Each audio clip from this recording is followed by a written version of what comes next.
Alan Dershowitz slams Trump indictment, shares one damning piece of evidence in DOJ's case.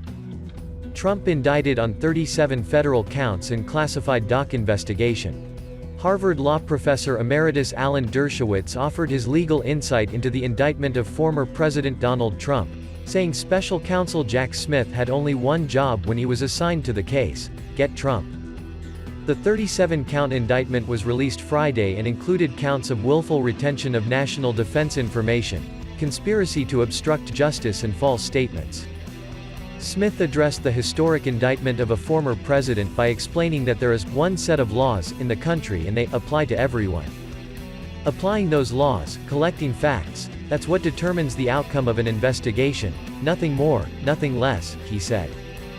Dershowitz argued that Smith was wrong when he said there is only one set of laws for the country. He was assigned only one job: to get Trump, he said on Sunday Morning Futures. If you put aside all your resources and do what Supreme Court Justice Robert Jackson warned about 80 years ago, where he said it's a question of picking the man and then searching the law books or putting investigators to work to pin some offense on him, that's what they did. Former acting U.S. Attorney General Matthew Whitaker added that Smith has pursued an aggressive prosecution against the former president. I'll point out that he was the one that got reversed 9-0 by the U.S. Supreme Court on the Virginia Governor Bob McDonnell case for taking a very aggressive position on a statute.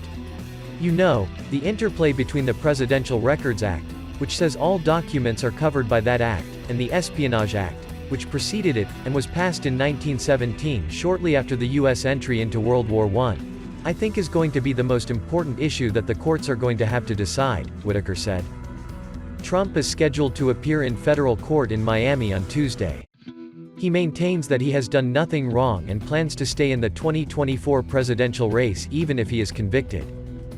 Dershowitz said that while he believes the case against the former president is the product of targeting, the 44-page indictment lays out one damning piece of evidence.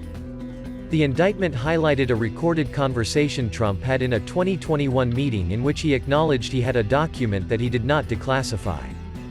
Trump: "This was done by the military and given to me." I think we can probably, right? Staffer: "I don't know, we'll have to see." "Yeah, we'll have to try to." Trump: "Declassify it." Staffer: "Figure out a, yeah."